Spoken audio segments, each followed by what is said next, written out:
Le comte de Monte Cristo parle de Edmond Dantès qui à l'âge de ses 20 ans veut se marier avec Mercedes. Mais il est accusé d'être un partisan de Napoléon, il est donc arrêté et enfermé. Mais au bout de plusieurs années de souffrance, il arrive à s'échapper et passera des années à préparer sa vengeance contre ceux qui l'ont trahi. Et pour ça, il va se renommer le comte de Monte Cristo. Alors ce comte de Monte Cristo...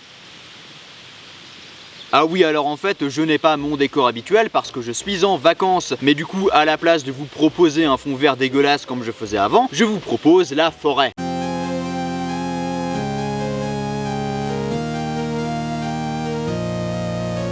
Reparlons du film. Alors ce comte de Monte Cristo est dans la même lignée que les deux films sur les Trois Mousquetaires. C'est-à-dire une adaptation d'un livre d'Alexandre Dumas mais avec un budget énorme pour en faire un blockbuster à la française. Et est-ce que ce film arrive à être un blockbuster français et est-ce qu'il est mieux que les deux films sur les Trois Mousquetaires? C'est ce qu'on va voir dans cette vidéo. Alors déjà d'un point de vue technique, le film est un blockbuster. Les décors sont magnifiques, qu'ils soient réels ou numériques. Les costumes et les objets d'époque sont très bien retranscrits et ne font pas cheap. Bref, on est vraiment bien immergé dans cette époque. Et la mise en scène aussi fait blockbuster. Déjà, elle est beaucoup plus dynamique que dans les Trois Mousquetaires. Bon, ça veut pas dire que c'est mieux, c'est juste différent, mais perso, je préfère quand même. Mais il y a aussi beaucoup de plans au drone, ce qui donne des plans magnifiques. D'ailleurs, la colorimétrie est beaucoup moins terne que dans les Trois Mousquetaires, ce qui rend certains plans très jolis. Et en plus, ça dit quelque chose, car les plans très colorés sont pendant les scènes joyeuses, alors que quand il y a un moment plus mélancolique, les couleurs deviennent ternes.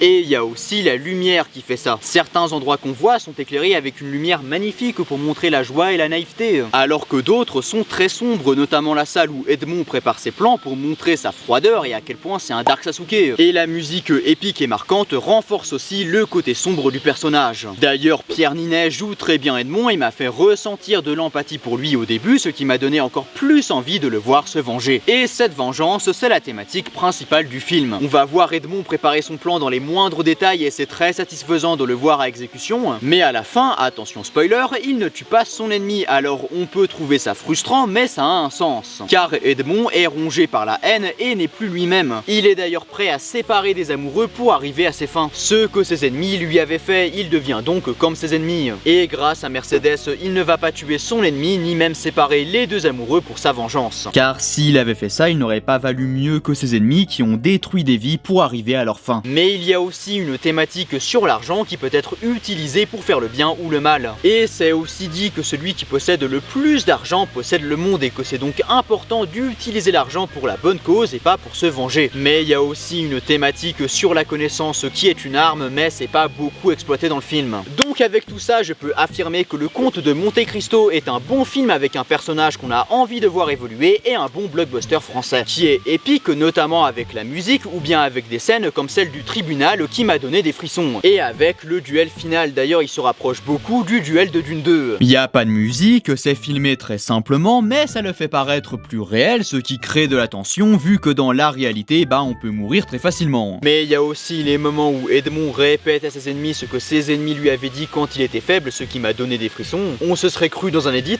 Et donc en conclusion, le comte de Monte Cristo est un très bon film, je trouve, qui est beaucoup mieux que les deux films sur les Trois Mousquetaires, rien qu'en termes de rythme ou d'écriture des personnages. Edmond, je me suis vraiment attaché à lui contrairement à D'Artagnan, et le rythme des Trois Mousquetaires après l'avoir revu, je le trouve un petit peu lent pour rien. Mais j'ai vraiment bien aimé ce comte de Monte Cristo, donc je vous le conseille. Bon allez, abonne-toi, va voir cette vidéo sur le prochain film Squid Game et à la prochaine.